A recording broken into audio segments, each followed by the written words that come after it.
change this. Okay. All right. So we should be rocking and rolling here. So I am going to go ahead and get started. I'm going to share my screen with you all and make sure that you all can see it. Can those of you who are on video give me a thumbs up? Let me know that you see my screen here. Wonderful. Okay.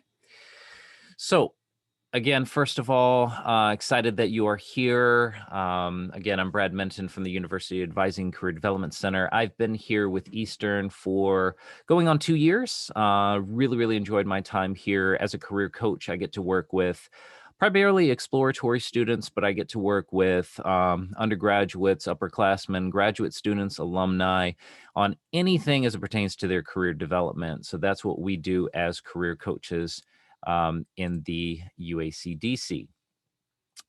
Yes, Elizabeth, I will make sure that I can get this recording to you afterwards.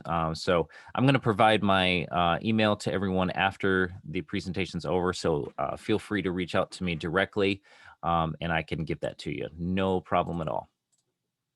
Okay, so just a little bit about what we do in the UACDC. Again, in addition to what I've already mentioned, we have 3 arms of function: academic advising, career coaching, and corporate relations managers. And so our academic advisors obviously work with students on their academic plans, making sure that they're meeting requirements, running degree audits, checking for course substitutions, all of those wonderful things.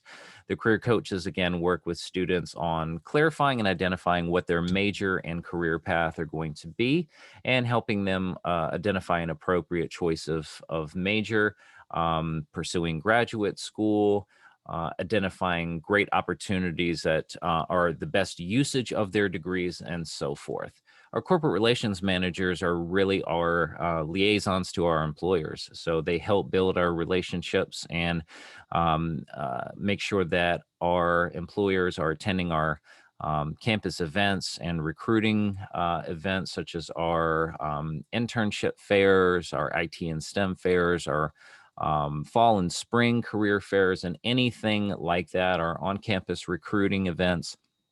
And so, and they play a very important role in that. In terms of the career coaches and corporate relations managers, we all work with students on resume and cover letter writing, which is going to be the topic today. So feel free at the end of this, you can schedule an appointment with any of us on Handshake, and I'll give you the instructions to do that. Okay. So I would love to get an assessment, get a feel from everyone in the room today in terms of your comfortability with writing cover letters and writing resumes. How comfortable are you with doing that on a scale of 1 to 10? I would just love to kind of assess the feel in the room today for your comfort level going in.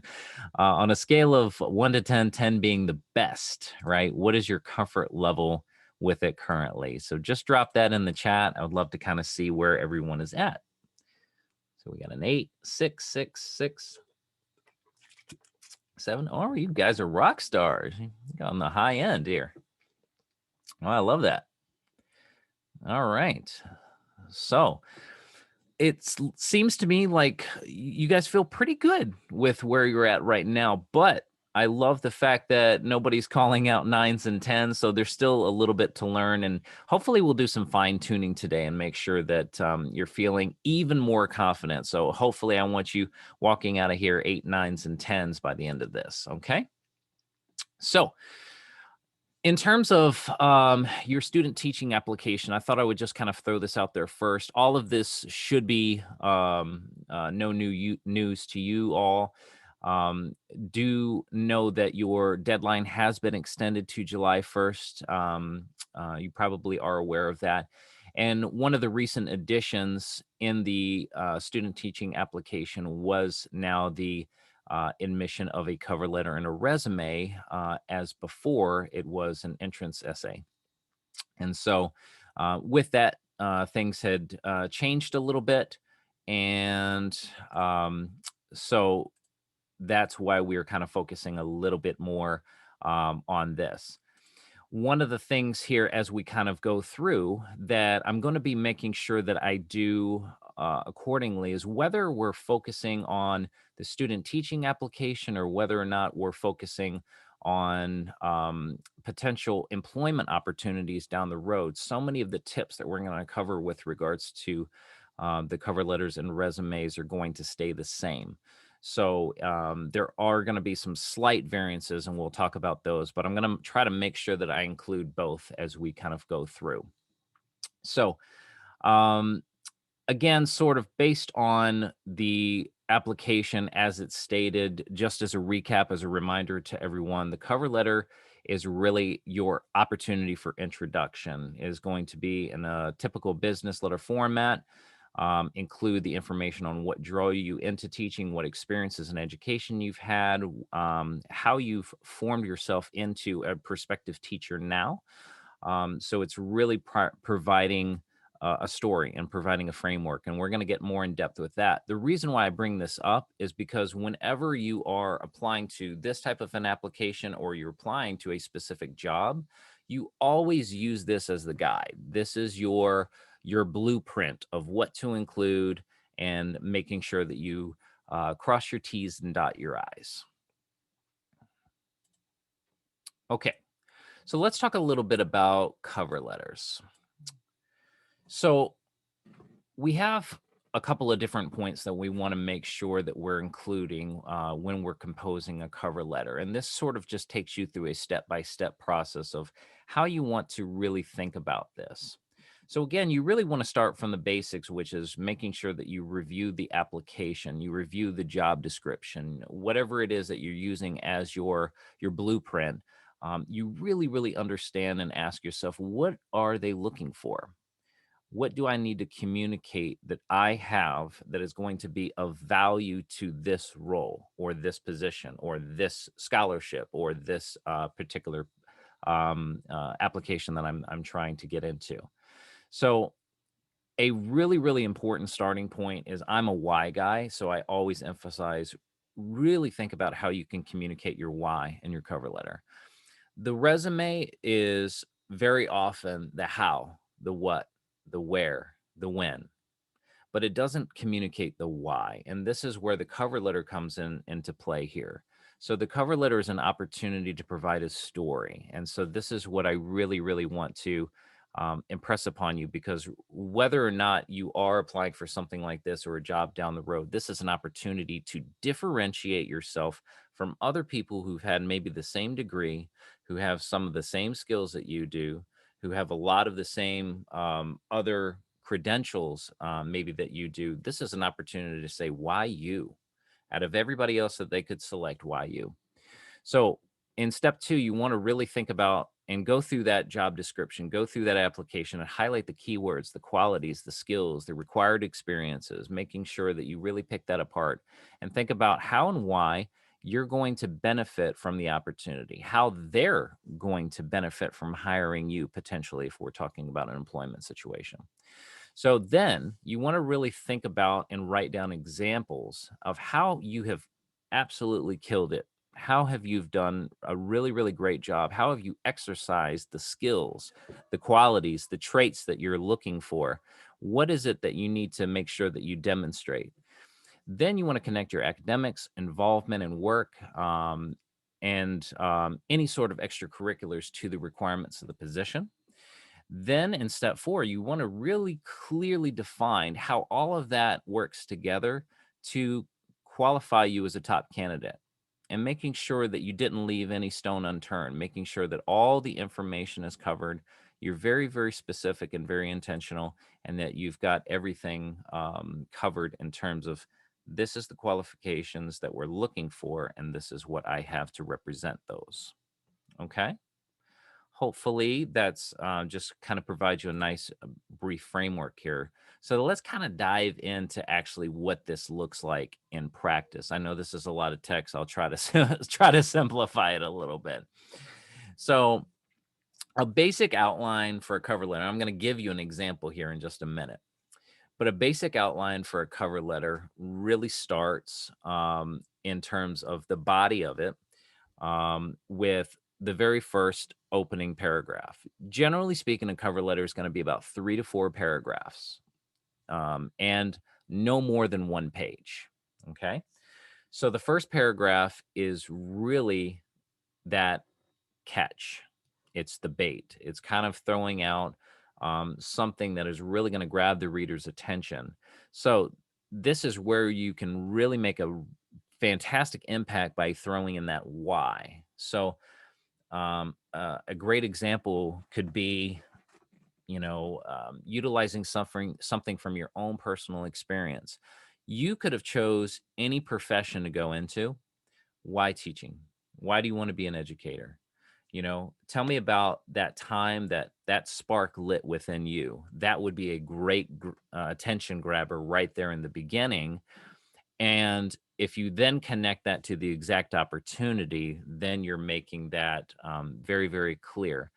This started for me from, third grade math, where I was sitting in my teacher's class and I was absolutely mesmerized, or whatever the case is. And now, you know, through these experiences, I now want to be able to give back in the same way that that teacher had given to me.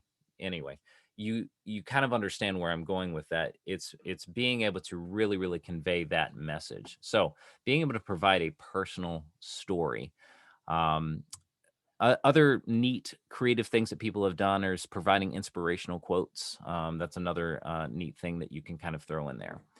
One suggestion that I would make about the first paragraph, this might actually sound a little bit interesting to do, but I want you to kind of maybe think about um, kind of getting into the body of the essay first and maybe starting there, and this is going to really be that direct correlation between your skills and experience to the position. And then maybe coming back to refining that first paragraph by embedding the why and doing that last, because then you're able to kind of connect the dots a little bit. You're able to kind of see how all of the experiences that you've had, your past um, experiences, the skills that you have, all of these different things, and then can really tie that back into a really profound why. So that's one thing that you could try. It's actually helped me, and that's the approach that I do whenever I'm crafting a cover letter. The other reason why that's helpful too is because every cover letter is different. If you're applying for a different role, you're going to have to customize to the individual position as well. But for this application, it's generally going to just be the story without any context to a specific role. So then, second and third paragraphs, if you'd like to utilize them, is really more about this is the body of the essay. So this is about your life, your accomplishments, your skills and experience that directly relate to this application. So a great way to think about this is think about past, present, and future here. Where are you, or where were you when you started? Where are you at now? And where are you going? This is going to really, really encompass that story, that trajectory of your life and your career that demonstrates I have accumulated this role, this experience, and these skills that's leading me to now this opportunity to be an educator, right? So, think about your volunteer experiences that you've done. Think about anything in terms of tutoring. If you were a camp counselor, for example, if you've worked with kids in any capacity, if you've babysat, all of those are fair game. They're all evidence that points to this direction that you're going as a future educator. And then in the end, you really want to tie everything together with an expression of gratitude for them taking the time to review your application, explain how the opportunity can help you, and mention how all of this is really going to allow you to take the next steps in your career or be able to give back. Again, if we're applying this to a job setting, how you're going to be able to give back to your future students. So this is the example that you have access to on the website. This is just a starting point for all of you in terms of a cover letter breakdown and how this looks. And again, when you go into the application, you'll be able to see this exact example. So use this as a guide. Definitely don't copy and paste. That's not that's not a good practice that you want to be into. But use it as a guide, and then you can sort of see the general flow here. The only thing that's a little bit different in this example, as opposed to if you were applying to a specific job, is right here you would have employer information. So if you're following a standard format, the company and the address would be included here. Other thing that I wanted to note here on this example is we do have these words to whom it may concern, and Logan and I both were a little bit squeamish about putting that on here, but we're trying to keep it general. But when you are applying for a specific job, all right, this is very important. Do not put to whom it may concern. Find out exactly who that's going to and include that person's name or title in there rather than putting to whom it may concern.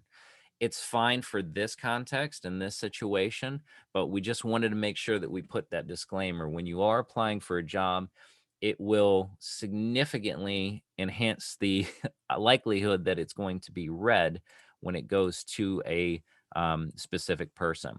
How do you find out who it's going to? Great question, Delaney. So I it kind of depends on the specific role and the specific position, but generally speaking, if you're doing a little bit of digging, if you're going to, um, uh, if you're going to a website, you could probably find out simply by going to the human resources department, making a phone call or two, or email, and within about one contact, you could probably find out, okay, I'm interested in applying to this position. Who do I need to send this to? Literally, that happened to me when I was applying to Eastern, and within one email, someone got back to me. So it it's just an extra step, but trust me, it goes a long way. So it's not terribly difficult to find. So then we kind of see the little bit of the breakdown here in the next paragraphs. So we have an introductory paragraph, maybe two middle paragraphs here that really summarize your skills and experience, like what we were talking about before. Another thing that I just wanted to make sure that I emphasize with regards to cover letter is really try to avoid um, saying the exact same thing or repeating what's on the resume. If you want to communicate different accomplishments that you've done on the resume, try to find a different way to go about doing it. So you don't want to make sure that you're just rehashing the same information that's coming directly from there. You want to have sort of more of an overview of that accomplishment rather than, again, trying to hit those same things. Uh, Another thing that I think would be great to mention here as well is resumes in general. I'm just being 100% honest because I think it's really, really important to know. Resumes in general statistically aren't read very often. When you actually dive into the numbers, when you look at uh, human resources, hiring managers, they don't typically read them. And if they do, they're spending very little time with them. So that's, again, one of the reasons why you'd want to have a really strong introductory statement. You want to hook them in. But the other thing that I think is worth noting is that even though statistically they're not reading them very often, I think it's about 40% actually are or less. When actually you look at the difference that can make in hiring, it's actually a recent survey from, I think it was SHREM, the Hiring Resource Management group, indicated that I think it was about 82% said a strong cover letter can absolutely make the difference in hiring one candidate over another. So, so it's kind of a double-edged sword. Even though we know that there's a chance that it might not be read, it's still worth doing, and that's the moral of the story. Let me see here. Elizabeth, great question about suggestions on how to include experiences that were based on my church without offending or turning off people. Really, really great question. So, the general rule of thumb when we're talking about this, whether it is a cover letter or whether it is a resume, is anything of a religious or a political context, we generally try to steer away from. So there's some different language that maybe you could use to encompass the same thing. So, for example, saying a children's group instead of a Bible study or things like that. I'm saying that very, very respectfully. It is in no way saying that those types of things weren't valuable and weren't important. But again, because we don't want to subject ourselves to any potential conscious or unconscious bias, it's one of those things that we try to be a little bit respectful on. Should I write a separate cover letter to all of my ideal student teaching placements? I asked because I worked at all three of them through substitute teaching or full-time employment paraprofessional. Yes, modifications are great if you can. Um, and again, when I say that, it means that you don't have to rewrite the entire thing.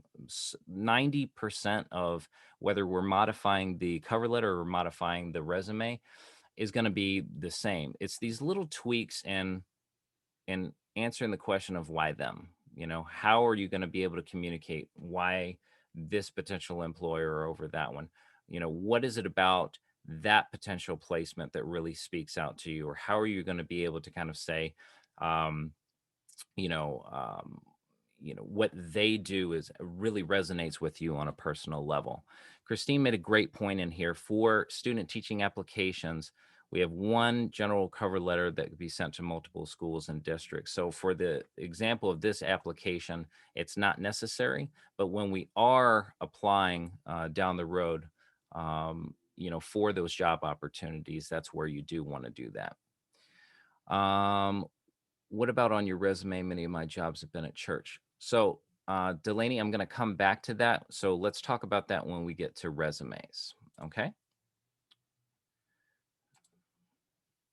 Okay. So, additional cover letter tips that I want to hit a few more things here, and then we'll go ahead and shift into resumes. How am I doing on time? Pretty good. Um, so, make sure, again, as a recap, to answer all of the prompts, fulfill application requirements thoroughly. Okay. Make sure that you're always, always honest. Any sort of dishonesty can be a cause for rejection down the road. Any of those things are subject to be looked into and investigated and audited. So you don't want to lie about GPA. You don't want to lie about job experiences or things that you haven't done or skills that you don't have, because at some point in time it will come up. Always keep it professional, um, making sure that it's positive, positive, positive amongst everything else. Again, take them on a journey, really provide them a story. Um, Another really fantastic thing that I think is that can be utilized, it doesn't have to be, but it can really, really um, resonate and it can show your resiliency is incorporating anything that has to do with overcoming adversity. It's another thing that by nature will suck a reader in. And so, if it has direct correlation to the goal that you're accomplishing, now that doesn't mean that you need to go on an entire paragraph about something difficult that you had to deal with. But if you can tie it into your overall story, and how maybe an experience that you dealt with or a time or situation of adversity molded you into this really awesome person that sits in front of them today as this prospective teacher, then that's what we want to make sure that we do.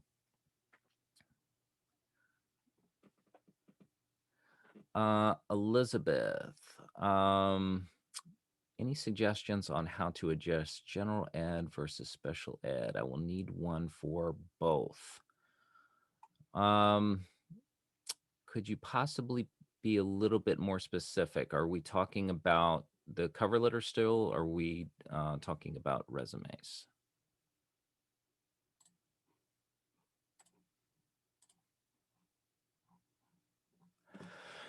You guys are asking wonderful questions, by the way. Does the mention of dealing adversity need to be in the very beginning of the cover letter? Or it can be done in the body. Either. Either. Red Um, may s- comment. oh, yes. So a person will be applying for a special education major will apply to student teaching in general education first, and then the second application will be for a special education placement. So the cover letter should focus on the population that you're applying to student teach with. Hmm. It would be the same for early childhood. Early childhood majors would Right. apply for an elementary placement first and an early childhood placement for their second application. Right. Yes. Yes. Is that answering the question, Elizabeth? Hopefully. Okay. Okay. Lastly, so we want to make sure that we are, again, if possible, providing specific language, very descriptive on our skills, experiences that are relevant to the position or what we're trying to achieve now. Really trying to um, really trying to avoid being too vague. Because again, we want to make sure that there's a direct correlation between what you have and what you have to offer to this particular role. Another thing that I think is really, really important to note, and we'll talk more about this as it pertains to resumes because this comes up way more there, is when we're talking about resumes, it's very, very easy to find these really, really great templates online.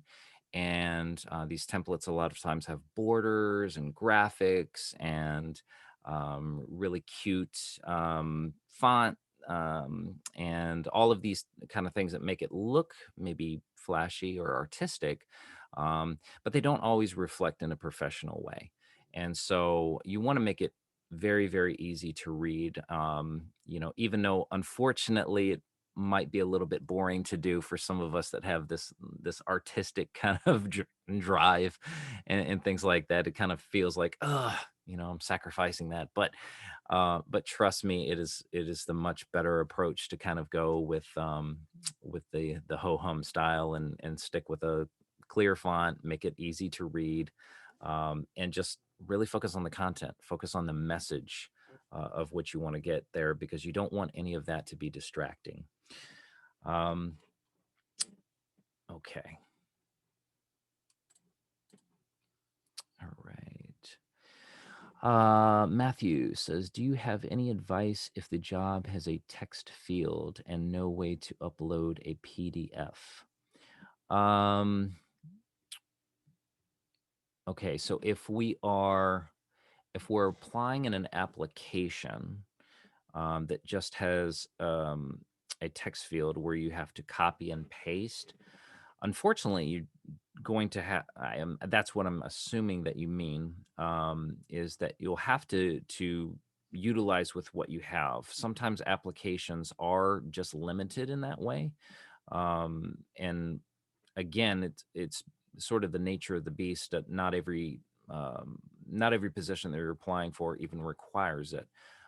So they might have those types of situations where you'll be able to just copy and paste into a text field. That's fine. I think one of the other thing that I would do, though, in addition, Matt, that I would actually suggest, if you have, and again, if you have the opportunity to, and this is not an uncommon practice, this is actually done quite a lot, is one of the things that I recommend is having consistency between the cover letter and the resume. So, meaning the font should look the same, Your name, your contact information should all look the same. The size should look the same. So one of the things that you could do is you can make your cover letter the first page of the resume. This actually helps in two ways. Number one, you're ensuring that they're getting it. You're ensuring that it's going to be in a PDF format. And so it won't be particularly, or it won't be subject to those kind of manipulation things when you're copy and pasting. Do you have a suggestion on who to seek out as a proofreader, EMU, or in a professional setting? So our staff. So Elizabeth, any member of our career staff, we all do resume critiques. One of the things I'll talk about in the end too, and cover letter, by the way, one of the things that I'll mention at the end is how you can reach out and schedule an appointment with us. We all do this. We're all trained to do it. And our graduate assistants and interns also help us out through the Handshake platform. So I will talk about how to set that up at the end. So great question. You guys are on fire here with these questions. I love it. Okay, let's go ahead and dive into resumes. This is the good stuff. Not exactly the easiest stuff, but the good stuff. So, all right, in terms of resumes, I want to kind of start out first with just kind of hitting some of the golden rules. Now, one of the things that I really wanted to emphasize with as it pertains to resumes is that everybody's situation is different. Everyone is an individual, right? You all have different majors. You all have different areas of concentration and focus and what your long-term goals are. So your resumes are not going to look the same. Um, Additionally, you have different experiences that have led up into this point. So it's impossible to kind of say a blanket statement across the board, here's what you all do. However, there are a lot of the more or less golden rules of the road, which I'm going to focus a little bit more on here today as we talk about each of these individual sections. Do you have another one? Delaney. So should it be a PDF and not a Word doc? PDF is preferred. And so we take a lot of our insights and a lot of our advice from our really great resource that I'm going to plug at the end called Quincia. And Quincia is an online platform that we have subscribed to that all of our students can use. And so Quincia models their platform off the applicant tracking systems that many companies and organizations all over the world use, these applicant tracking systems. And so the preferred from Quincia's standpoint is a PDF. However, I will probably say that a Word document is fairly safe. The reason why we generally plug PDFs more is because we're not going to run into any of those formatting changes that tend to happen when you submit it in any other file type. Um, so you just want to, I would probably say that would be the preferred. However, Microsoft Word is not like that. That's not a killer, you know. Okay, so these are some of the golden rules that across the board are going to apply in almost every situation. Number one is all of your information on your resume really needs to be relevant. It needs to be directly correlated to the position that you're applying for. And I know this is sometimes difficult, especially when you have some really, really great things that you did in maybe high school athletics or in band or in and again in your church or spiritual group that you're a part of, or things that you do in your free time and your hobbies. But if it's really not relevant to the role, it's not enhancing your candidacy. So you really want to make sure that everything tells a very, very similar story, and all needs to communicate the exact same message. And we don't need to be going and having this disjointed thing that's bouncing all over the place. Really, really make it readable. This is the second thing. You want to pass the 7-second scan. Statistics show that employers are only spending 7 seconds scanning a resume. This is how little time you really get. So with that in mind, one of the things that we want to make sure that we do is make it readable. And what I mean by that is have your best information at the very top. You always want to make sure that the resume goes from a top down in terms of the absolute creme de la creme, the best stuff that they really need to know to enhance your candidacy, to make sure that you're the best person for that position. That's got to come from the very beginning, because you got to hook them within that 7 seconds. So that's really, really important. Relevancy, um, from the top, from the very, very beginning. Number 3, do not use an objective. So that one might come as a little bit of a surprise to you, because we see resumes week in and week out in our work, and people consistently still use objectives. But probably 98 times out of 100, they are not preferred. We consistently we have interactions with employers. We hear what employers want, and generally speaking, employers don't care for objectives.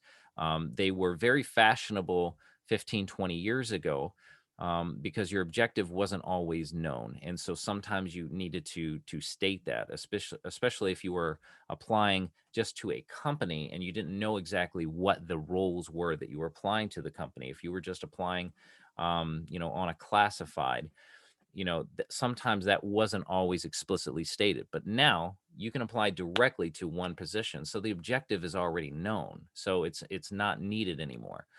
Plus, employers generally tend to say it kind of comes off sounding a little selfish, like, you're coming to meet our needs. We're not really concerned with what it is that you're trying to accomplish in your goal. I know that sounds harsh, but that's what we've heard. um so um so an example here of an objective would be, seeking, elementary education, or I'm sorry, seeking, social studies, elementary education, instructor position, or just something that says seeking this type of role in this type of setting. It's just sort of like a blanket statement that kind of goes up there at the top. Delaney says, I was told the resume should be your most recent jobs to least. Should it not be in time order? Should be most relevant to least. So, Delaney, you're jumping the gun. I'm going to talk about that in just a minute. Okay. Um, Number 4, simple and easy to read fonts. We're going to talk about that. Um, this is another thing that we get into a lot, is we see these really, really stylistic fonts that are all over the place, that are very, very, very difficult to read. And so you want to stick with those very, very simple designs. No subjective language. This is something that happens a lot. So what I mean by subjective language is, a team player, and task oriented, and solution focused, or these really, really fluffy terms that people like to throw around, or hard worker. That's my favorite. It's like, what does that mean? It's really hard to define those types of things. So you want to avoid anything that really cannot be, backed up with some, significant evidence that can actually be verified. Um, Communicate with data. He requested only one cover letter with the student teaching application. This is different than a person who would do with the job application. This is relevant because you. Okay. All right. Thank you, Christine.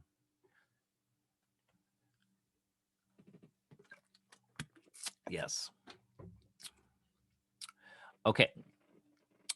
Less is more. So always try to be concise. As it pertains to the resume, you don't want to use 10 words when you can use 7. Try to really, really say as much as you need to say in, as little amount of words as humanly possible. This is another important thing that can enhance the resume substantially, is making sure that you use numbers. Quantify anything that you can. It provides context, and it also shows impact.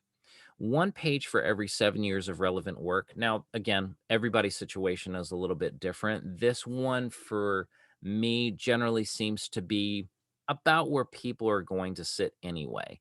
And the reason why we kind of go with sort of the 1 page for every 7 years is because in general, we don't want to go back further than 15 years. So for most people, they're going to sit within, especially at the level that you all are at right now, you're probably going to have a one-page resume. But one of the things here too, and you notice I didn't put this on the golden rules, is because we get the question a lot about how long should a resume should be.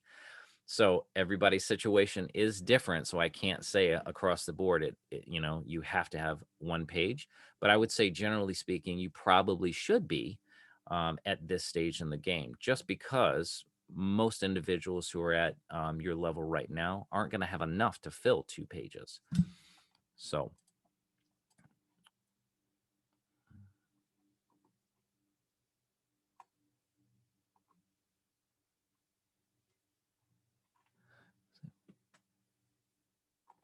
yes, Elizabeth Delaney, I'm going to have examples here in just a second. Okay.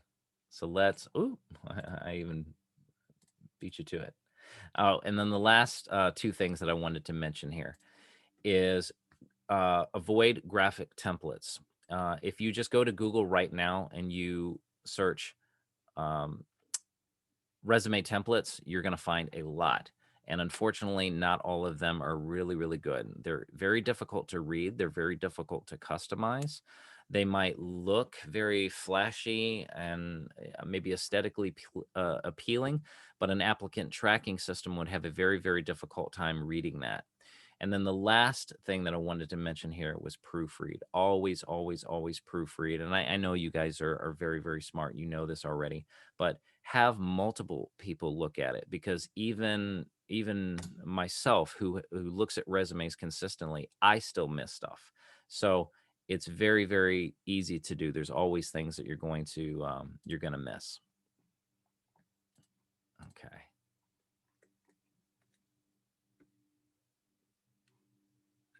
Yes. Yes, Logan brought up a really good point here, and I think one of the things here is that in our work, because we get to see resumes on a consistent basis come through Handshake, that's part of our job, is we review resumes in Handshake, and that's one of the things that I'll mention here at the end about how to submit these. We see the same templates over and over and over again. It's like, people just go to the first page of Google and they take the first template that they can find, and we see that same one over and over again. What I want to really, really challenge you or caution you about is, how does that differentiate you from the person on the right and the left? How does that separate you? How is that going to help you kind of stand out a little bit? So I like using these templates as a guide and showing you these examples, but at the end of the day, I still want you to be your own, right? So this is just an example of how to position it or how to put it together. Okay. So we have a really great example here, and we provided all of you this really, really great packet from the AAEE. And this job search handbook that was accessible to all of you. And in there was a really great resume sample that you can access here. So you can kind of see some of the rules that we were kind of discussing here, with making sure that it was readable, relevant, right? So we've got licensure, education, our relevant student teaching experience right here in the very beginning. So in the first half of the page, right, we're establishing our credibility. Somebody who is going to look at this and they're going to know right away, this person, yeah, they've got the goods. So let me dive in deeper here and let me look at making sure that I understand exactly what they were doing in each of these roles. So a couple of the document details, again, making sure that you've got good margins. Typically about zero point 0.7 is a great 0.7 to 1 inch top bottom, left right is a good place. Line spacing at 0. Making sure that all of your font is the same size throughout. So this is another common problem with these templates, is people have fonts that are 10 point, 15 point, 12 point, and it's just all over the place. And that's just the way that the templates are set up to be. But an applicant tracking system is gonna have a very hard time with that. It needs to be consistent across the board. Easy to read fonts: Arial, Georgia, Calibri, Cambria, Times New Roman. These are the standards. So these are the things that you probably want to stick with. Um, One of the things that I mentioned here at the bottom here, a great way to enhance readability and make the right information pop in the right places is adding caps, bolding, underlining, and italics, so that a potential review committee or a potential employer or somebody who is looking in on this can find exactly what they need to find, very, very quickly. So I can look at this example here, and all of my bolded and caps are my section headers. So I could tell that right away. So I know if I want to just jump down to each section, I can find that very, very quickly. And then I can look at the bold, and I can see the bold really represents now the location of where I was working. I can see that the italics represent what position I held within that organization. So hopefully that makes sense, because that what that's doing is that is just making it so much easier for the person reading it to be able to skim. And we know statistically that's what they're doing. They're skimming. Should we put the certification for applying for student teaching? Um, I'm not clear on what that question is asking here. Should we put the certification?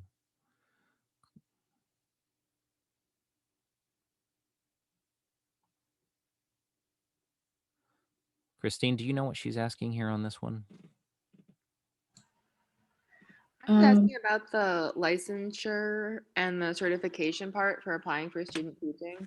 Like, should that just be like our focus? Like, if I'm going for our education, since I'm applying for student teaching, I haven't like completed that yet. Should I put like what should I put there? So you could somehow put that it's, that you're that like with you would want to include that maybe that's your major with your education. But you would not, and you could put that someplace that that's your goal, but you would not put that you have, of course, you wouldn't put that you have it, you wouldn't put that you have your bachelor degree or whatever degree you're going for, and you wouldn't put the certification that you have, but you would put that you're pursuing it, if that makes sense. Yeah, thank you. I'm So sorry. where it says application pending, we would say something like working towards or in process or. So Brad, if I understand the question, she's talking about like once she's applied, when she has her specific endorsement, all the students will want to say which specific endorsements they have, RX or whatever, the codes, language arts. But at this point, they're not even applying for them yet. They'll need to first complete the program, and then, so it's not pending. Yeah. Yes. But they are in progress towards. Correct. Yes. And so because of that, yes, you can, similar to how it's positioned there. And I'm sorry, when she was speaking, it was breaking up, so I couldn't hear the very beginning of that. But anything that's in progress, anything that you're presently working toward, that's not being deceptive. That's not being dishonest. I mean, we do the exact same thing when you're working towards your bachelor's degree. You see bachelor's of science and civil engineering anticipated or expected, and that date. So that's perfectly fine. Absolutely. Because, in no way are you, saying that, oh, I already have something that I don't have, or being dishonest with that. Delaney said, should our resume include the things that we have done in our classwork, such as class observations and tutoring done in practicum classes? Absolutely. Yes. Anything that is relevant towards the goal right now.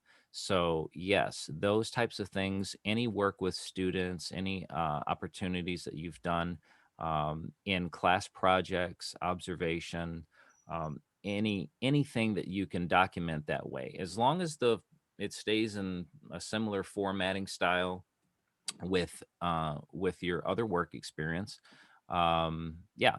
And then Logan said expected, date to what we were referring to earlier. But yes, all of those things, they are relevant 100%.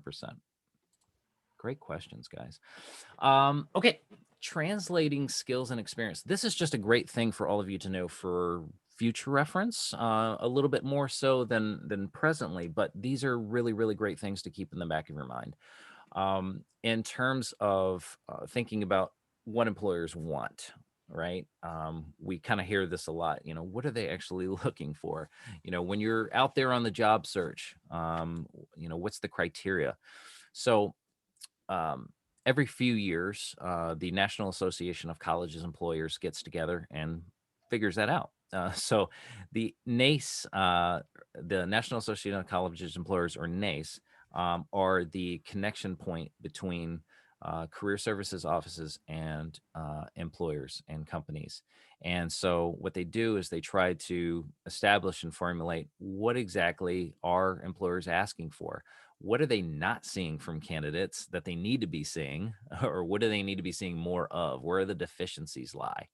And so they have crafted, over the course of the last couple of years, they've crafted the career readiness competencies. So they just in this last year, they modified this a little bit, but these are the current NACE career competencies. Career and self-development. And that just basically means, how are you constantly trying to grow within your field?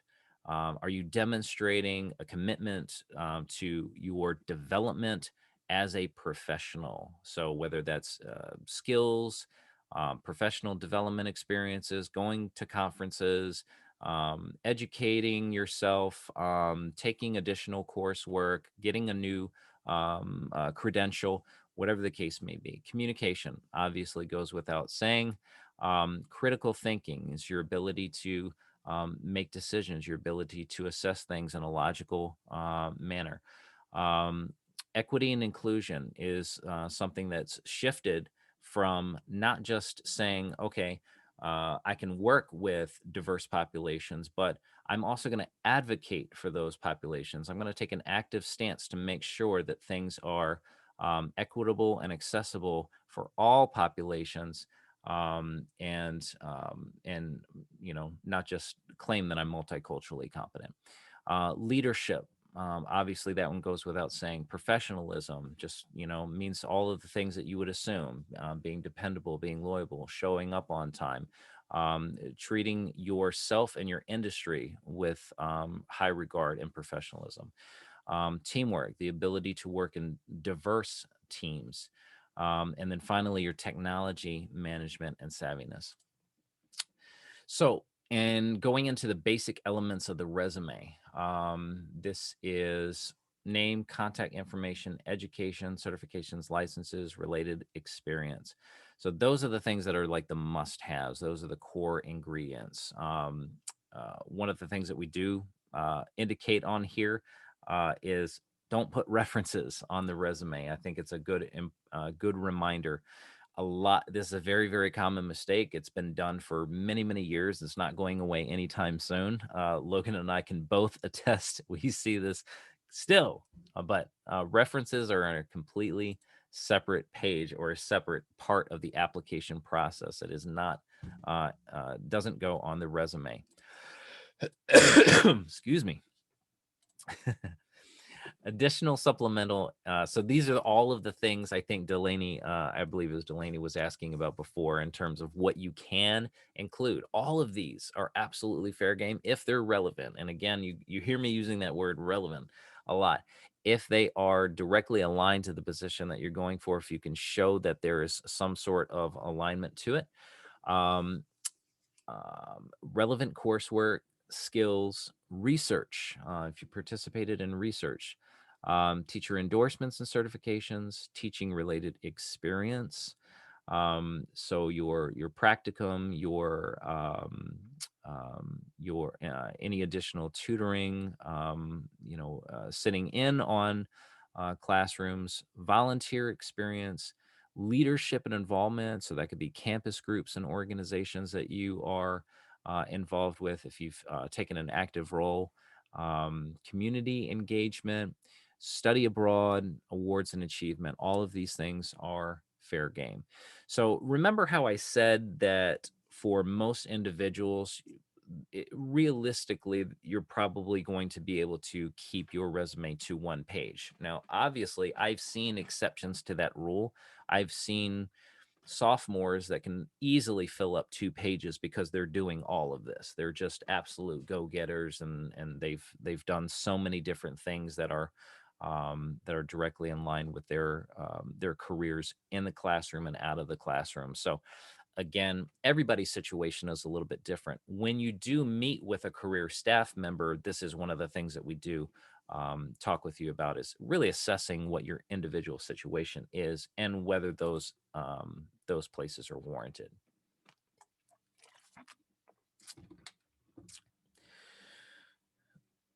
So I think I'm going to kind of briefly just touch on this one, which is just kind of diving a little bit more into that resume example. So again, we have our contact information at the top.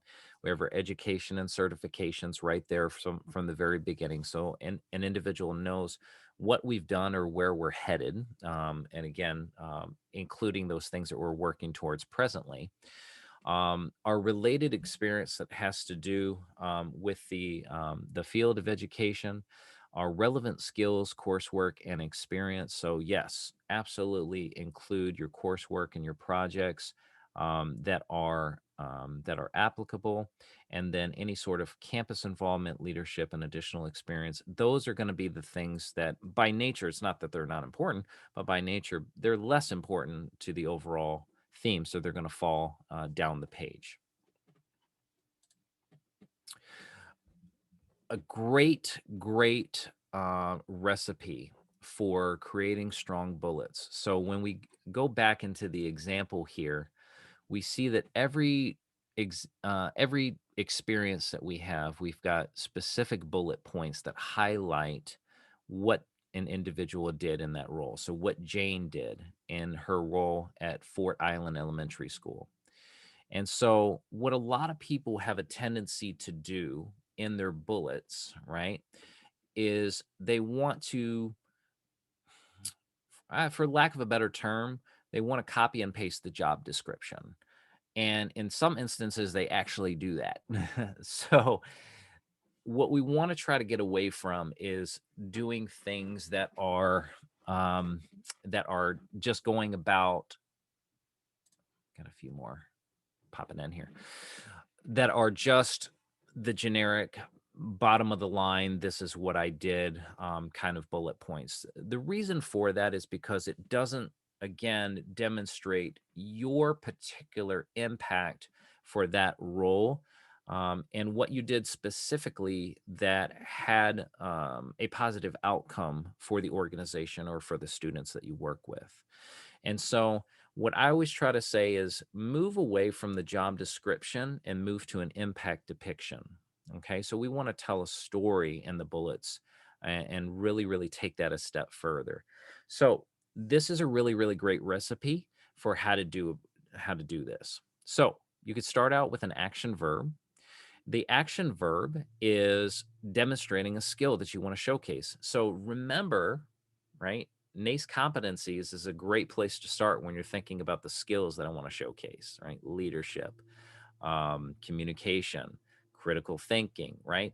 So the beautiful thing is we have a long action verb list that we can provide you. And Quincia has actually provided us one as well, which I just wanted to, oh no, oh, I lost it. Oh, I had it up. I'll show it to you. But Quincy also did provide us a really great list of action verbs. And what's beautiful about it is it's separated by those skills. So you could see when you're talking about leadership, what action verbs can you utilize within there that demonstrate leadership? Organized, planned, facilitated, implemented, oversaw, managed, right? You have all of these really great, rich action verbs that encompass the very same skill when you think about it.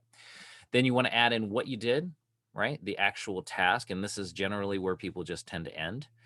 But then you want to take it a step further and you want to think about how or why you were doing it, right? So what was your mode or method, right? What was the technology that you were using? Was there a particular process of implementation that you had to go through? What was the rationale? Why were you doing it in the first place? What was the goal? What were you trying to accomplish? How could someone benefit from what you were doing? Then you want to take it an even step farther, which is then what happened? So what was the outcome or what was the result? When you put everything together, when you did the task in your particular way using this mode or method or technology, and you got this outcome, what was it? So all of those things really tell the entire story, right? And if you leave out certain parts of that, you could be really shortchanging your level of impact. Yes, Elizabeth, I will do that. I actually had it up, and I'm so ticked off because I had to dig for it. So I will absolutely dig that up for you. Okay, so here's a few quick examples. Strong resume bullets. Monitor the safety and progress of 48 girls ages 8 through 10 through summer camp activities designed to enhance emotional well-being. Designed a program to increase positive recycling habits among students and staff, leading to an 18% increase in salvageable material. Developed and distributed brochures to over 200 families to increase awareness of new learning initiatives within a child care center. So you can see that you can still say a lot of what you need to say within 1 or 2 lines. And now that's so much more detailed and it provides so much more context of your particular impact by doing that. Just a quick note. I know we weren't specifically focusing on job search, but this is so helpful to know anyway. Applicant tracking systems are what many companies and organizations and school districts are utilizing to screen out candidates. It helps human resources because what you can do is you can run through a long list of candidates very, very quickly and determine who the top candidates are by automating the process. And so it's really, really great and for the individuals who are working there because they don't have to read 6,000 resumes. But it's unfortunately not the best for the job seeker who's trying to get noticed. So important things. Thank you, Logan. I was going to do that, but I appreciate that. So important things to know in making your applicant tracking system ATS, or I'm sorry, when making your resume ATS friendly. You've got to match up the job description. So again, goes back to what I was saying at the very beginning. Show that direct correlation from the job to what you have to offer. So utilize the exact same words, and I'll show you in the next slide how to do that. Don't use headers or footers because applicant tracking systems cannot pick those up. Do not use tables or graphics because an applicant tracking system can't read that. When I'm talking about the applicant tracking system, basically it's a very, very unsophisticated system in terms of how it reads. So if it's a plain document, like what I've been showing you before, that example, 1 column, all of that information, perfect. We'll have no issue with that. It's all of these elaborate templates that I'm kind of telling you all to avoid. That's where you're going to run into problems because the ATS cannot read any information in text boxes, pictures, graphics, anything like that. It's going to be jumbled. 2-column designs, it won't be able to, it's going to mix those up because ATSs read left to right. So that's why just the simple 1 column. I know it's boring. I know it's not flashy, but trust me, it is the safest thing. So stick with what's safe and what is going to get through the process, and the opportunities will be there. Couple of other things that are really great. Match the language on the job description, particularly as it pertains to degrees. So instead of just putting MBA or BA or MS, make sure that you spell out the degree with the major. Use standard section headers like experience, and not something creative that you just came up with on the top of your head. And then always check for those grammatical mistakes. So this is just an example of tailoring a document. I'm not going to focus too much on this, but I think most of you will probably understand the nature of this. So you take in a job description, such as project management internship. And then what you do is you just take the job description apart and you look at what is it really asking for? And is what it's asking for reflected in my resume through my skills and experience, right? So you do want to mimic the language and you do want to mimic the skills and experience and qualities that it's asking for. So, so for example, right here at the bottom, in terms of requirements, right? MS Word, PowerPoint, Excel, Microsoft Excel, Word, and PowerPoint, right? So we're making sure that that's included if we have it. Now, if that wasn't relevant to the job, right, that may not be necessary. We may not need that. But in this case, absolutely relevant.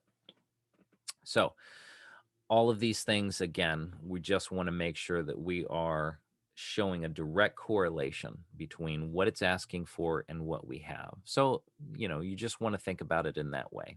It makes it very, very simplistic. So a couple of do's and don'ts. Always have adequate white space throughout the document.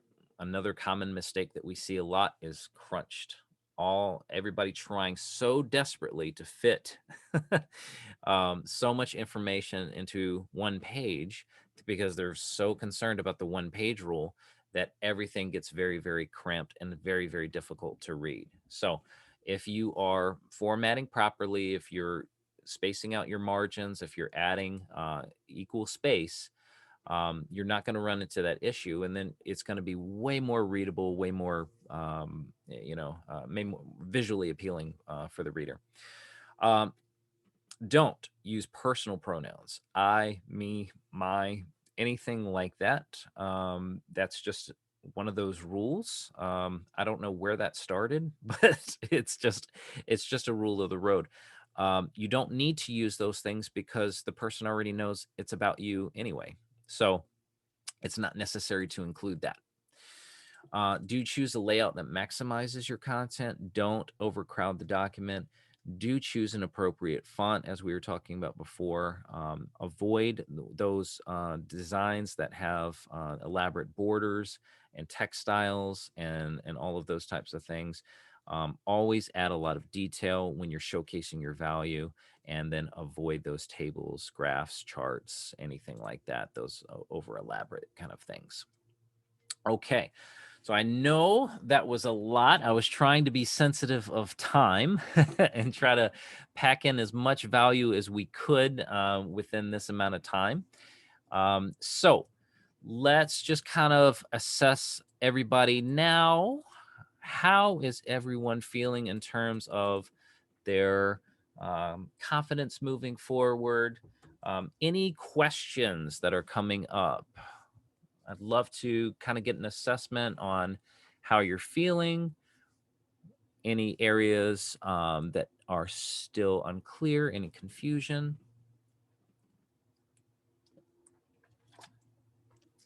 I had a quick question for you.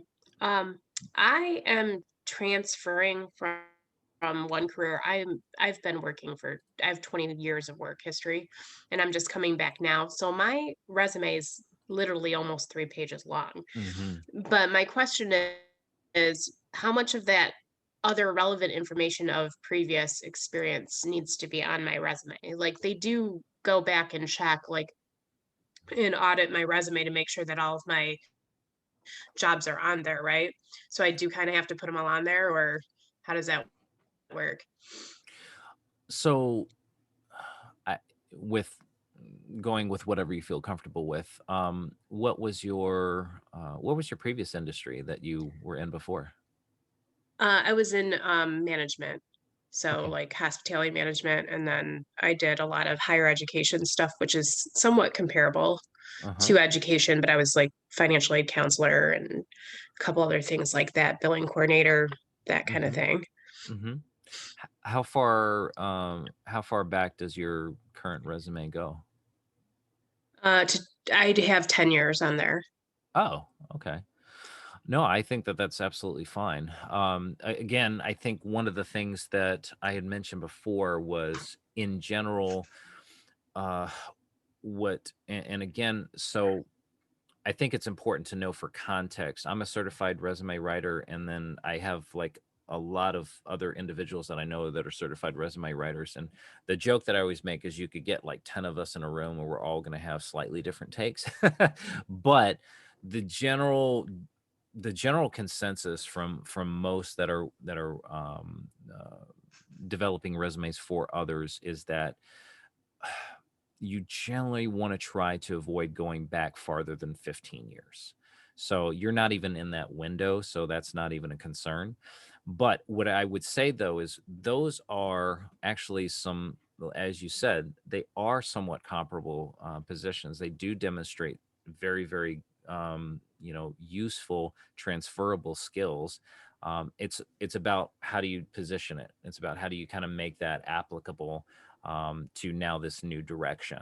And so it's just taking that and providing a different spin on it. However, I will kind of say because that's less connected to the path that you're going to, it doesn't. It's not necessary to have 7 or 8 bullet points for each one. You'd probably want to shrink that down and make it a little bit more concise if it was taking up too much real estate. Okay, thank you. Yeah. Let's see how. Do, do, do. Yeah, yeah.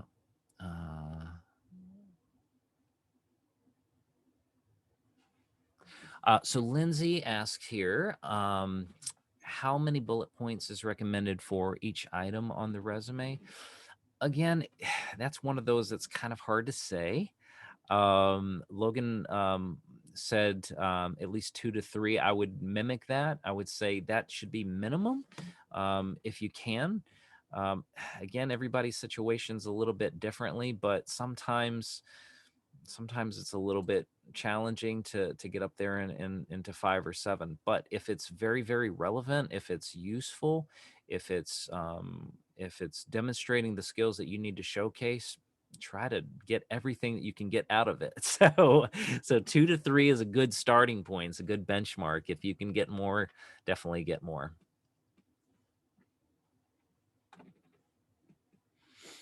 All right. All right. I'm just kind of going through.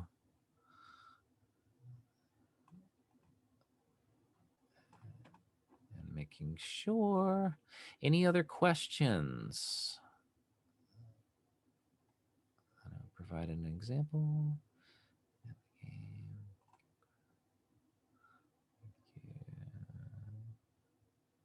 Delaney, I wanted to come back to an earlier question that you had. Hopefully, it's now answered for you. You had asked a question about what do we mean by using numbers? So, numbers is anything that showcases things that can be measured. So, your quantifiables. So, that could be the students that you've seen and the time frame that you've seen them. It could be um,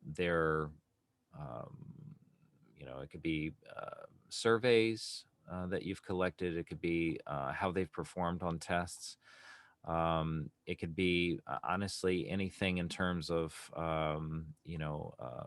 percentages. It could be time frames.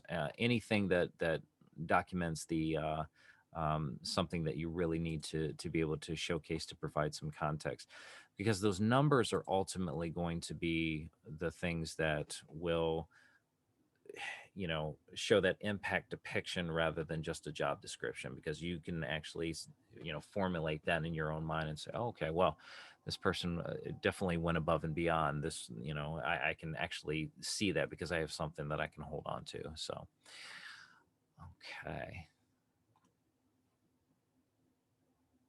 Yes. Okay. So document reviews on Handshake. You can meet with any of our career staff by going to Handshake at emish.joinhandshake.com.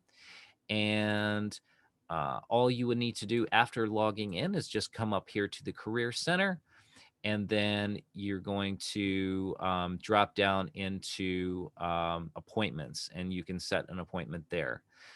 The other thing is, when you are uploading your resume into Handshake before you get it reviewed by us, all you'll need to do is just click on your little icon here in the top right and click Documents, and then you can upload your document there in a PDF or a Word doc, and then we will review it generally within 24 to 48 hours.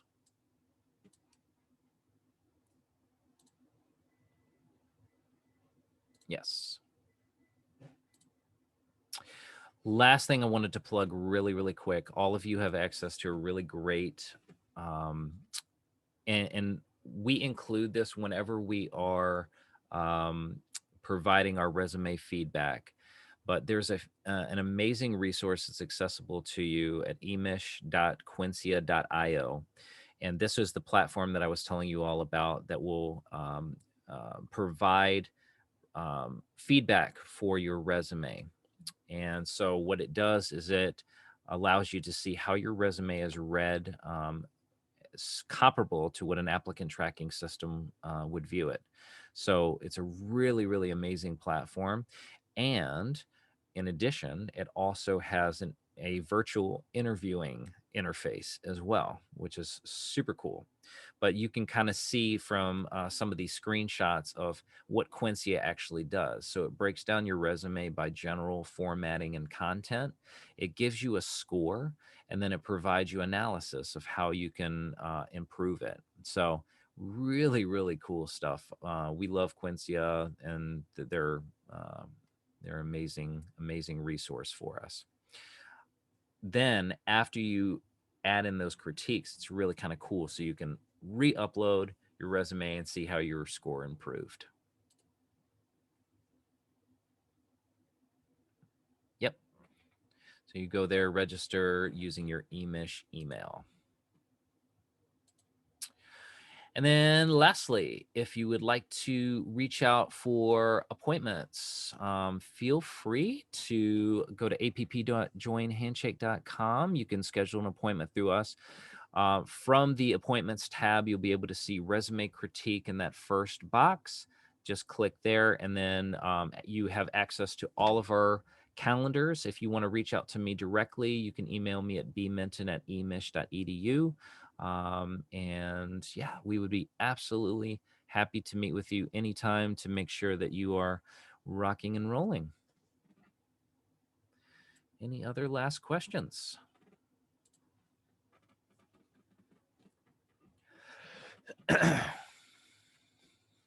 Thank you so much, Christine. I appreciate all of you joining today.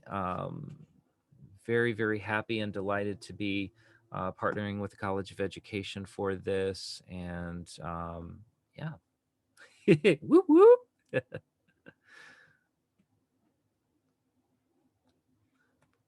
All right. Well, as I said before, feel free to reach out to Logan or I, schedule an appointment with a member of our career staff.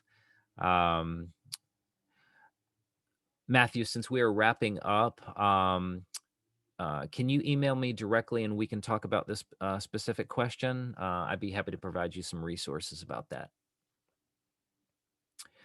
And I thank all of you for your time, and feel free to reach out. Okay? Hey, Brad. Yes. I think Delaney had a question about specific wording to be used when talking about church experiences. Oh, I didn't get to that one. What was the question? Oh.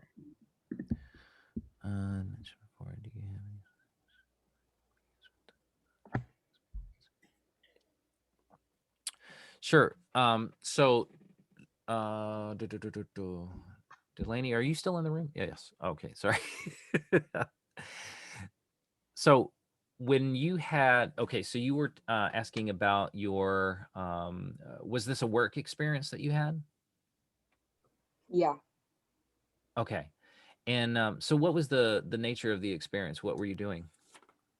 So I've done literally everything there, from being a janitor to being a Sunday school teacher to leading youth group to teaching college Bible study to I don't know, lots of different things.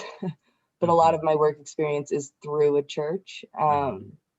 And I hadn't thought of this. Someone else was actually the one to bring this up initially, and I was like, oh, that's a good question. So yeah, I was just piggybacking off of what they had asked.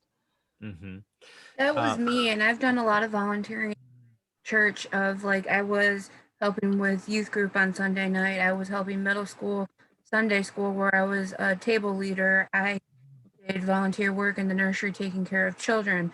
Those are all relative to what I want to do as a teacher. Like, I'm a special education major with a minor in biology, specifically secondary. So that kind of stuff ties into my eventual career goal. But I've always been told to be very weary of saying it's church, because people kind of get set off by that. If now, in your case, Elizabeth, if it sounds to me that the direction that you're going, it will likely have a religious affiliation. Is that kind of what I'm understanding, or some sort of connection to what you've done?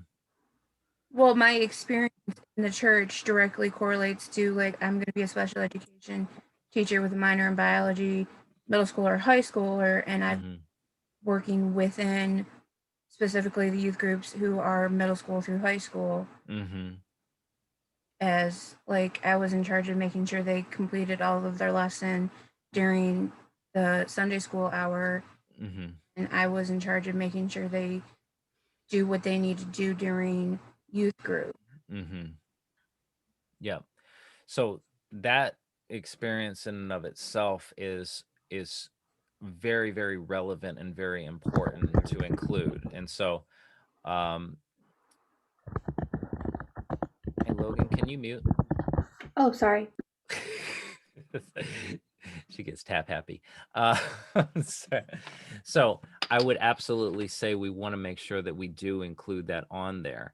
The what we generally tend to say as it pertains to religious or spiritual affiliations is that at the end of the day, that's your call. It's just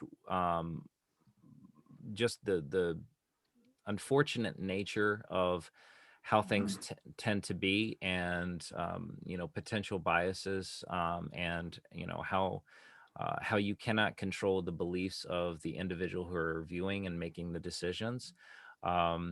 It's our recommendation is proceed with caution. However, that's in no way saying or dismissing the value of what you've done, in no way. Nor would I say that that's a part of your background, your identity, your experience that doesn't have merit, because it certainly does in this case. So I want to make sure that I'm very, very respectful of that. So I would say it would be in your call. You have a lot of, and the same thing applies to you, Delaney, as well, because it sounds like your situation's very, very similar. So that's generally the approach that I would take is, to position it in a way that really communicates those transferable skills of leadership, of managing children, curriculum, doing all of the things that you were doing before, the communication, teamwork, and collaboration, critical thinking, all of those skills that you're demonstrating, and then you can ultimately decide to call it exactly as it is, or there are some some ways that you know that you can use, I guess, more generic or more vague language Like you to. said, youth group or children's group instead. Sure, yeah. Yeah, that's what I was asking, because earlier you had said maybe just like use different verbiage, and that's what I was wondering what you meant by that. Like, should I not even mention that it was at a church, or should I like say, I don't know.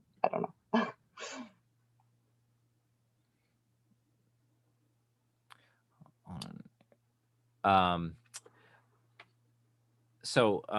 yeah, Delaney, so I guess the where it comes back to for me, and what I would be suggesting is that if you are comfortable with it and you understand that those are just, that's unfortunately just the nature of things, and you don't mind that in terms of putting that out there, then that's absolutely within your right. And so it's in no way would I make the suggestion that you need to not include those just because they are religious affiliations. I just want you to be aware of what potentially what you're kind of leaving. Like with the ramifications of saying it was church could Right. do. Right. So as Logan just said too, instead of saying, Bible passage reading or emphasis on God, maybe just being somewhat vague and still demonstrating the value that you were providing to the children that you were working with. Yeah, I haven't written my cover letter yet, but in my resume, it's mostly like, it just like states my, like what I did and why that was beneficial. But in it, like a lot of it doesn't even have to do with spirituality. It's like there's a vague emphasis on spirituality, but the only way you would know it was at a church was because I put the location. But oh, am I frozen? Oh, okay. No. But the main thing, I don't know, those are like my main experiences working with students are through my church, so I don't want to leave them out because that's like my main experience, So okay, Yeah, I'm thank you. just gonna chime in here. So I had participated in tons of things with my church, like leading group youth groups, and then participating in church dinners that we would put on, also attending like volunteer events. So think about the skills that you gained versus like the affiliation with the church, right? Thinking about organizing those church dinners or working with others to, put on the event. Um, or maybe you had to work on budgeting for the event or something like that. Think about the individual skills that you used, and then that way it'll be easier to formulate those bullet points. But Okay, yeah, that's what I did, so that's good. Okay. perfect. Then you're good to go. But yeah, it's better to like have the skill set thinking in that mindset, then it's easier to formulate the bullet points that way. But it is still relevant information, right? You're getting direct contact with youth, so you definitely want to be mentioning that. Okay, thank you. Yeah. It's just too good to leave off. I mean, That's kind of why I'm asking questions, because yeah. I've spent at this point 8 years working with youth, so it's built a lot of things, but it's always been related to church function. So I was like, I don't know how to incorporate it. Mm-hmm. Yeah, absolutely. Lydia, I notice you're still sitting with us. Any questions that came up for you? Yeah. So I have mostly volunteered within my community, which is in Alpena, Michigan, which is up north in the state. And I haven't really had like a formal job. So I'm kind of wondering, like, so sort of like how exactly from would I write like my cover letter, since I haven't had much experience. And what was the you said you did do some volunteer experience, and Yes. so what did that entail? It was mostly like um volunteering at my local library, or like volunteering with like other community events. Mm-hmm. I did one working with children, with students, like from like any age, from like preschoolers Mm-hmm. all the way up to like, I don't know, like junior high level. Mm-hmm. Um How long were you doing this for? well, it kind of depends year to year Mm-hmm. and what the events are. I volunteered at my local library for a few years, Mm-hmm. and that was really fun, Mm-hmm. and I would totally do it again. And all the children in my community just absolutely love reading, and they love going to the library as much as they can. Mm-hmm. And my local library puts on a summer reading book club every year. Mm-hmm. And so like in the summertime, like a lot of people are going to the library because it's such a popular event that even the adults think it's such a great idea that there maybe should be like one for the adults too. Mm-hmm. So I'd be happy to kind of speak with you a little bit more about how to craft your own cover letter, but what I'm hearing is like a ton of value, and I'm hearing a lot of like really great things that might not be work experience, but still you're playing a really active role. You're coordinating with the team, you're putting on functions, you're working with youth, you're developing, I'm hearing skills popping out. Yeah, you might not have been paid for it, but you're still adding value. And so these are all things now that I think you could even take and really kind of even spin that into a really great cover letter that says, look at how much I care, that I do this in my free time and I don't get paid for it, Yeah. and not only do I do that, but it has such resonance, not just for kids but for adults too, and look at what I've been able to create through that. So I think that's really powerful. So you got some rich stuff there, I think, that is accessible to you. So certainly, one of the things that I wouldn't do is just get too held up on whether or not you've been paid or not. The fact is that, you've been adding value there, and doing some things that have really made an impact for people and really changed perceptions. And I think that that's really fantastic. So, I um, had an instructor tell me that sometimes the volunteer work is more important than you being, because it shows you have value in that skill and you want to grow in that skill. yeah, I would not disagree with that in the slightest, because isn't that it? And that's kind of what I was kind of talking to Lydia about too. Isn't that a true testament of character? That you would do something for free, because it means that much to you, and that because you just care. And so one of the things that I say a lot is employers hire on three things: they hire on experience, they hire on aptitude, and they hire on personality. And that's a real testament of personality, and that you can contribute to a cause and do something that's deeply meaningful for you, and something that also still helps and still provides a certain degree of value for other people. And you're making an impact, I think, which is the cool part too, and the moral of that story.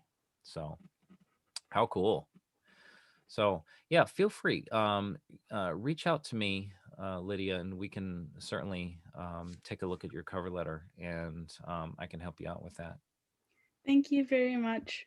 Sure. I have one more question. Yeah, absolutely. You guys been addressing the fact that in 2020 we basically couldn't do any work because of COVID? How do you do that? Is that the question? Yeah. So that's actually, there are certain ways that you can indicate that, both in a resume and in a cover letter. Obviously, in the cover letter, it's just, you can sort of embed that into your personal story. In spite of the challenges of COVID-19 and dealing with the pandemic, you know, I still dot dot dot dot dot and demonstrate resilience or demonstrate what you've been able to accomplish throughout that.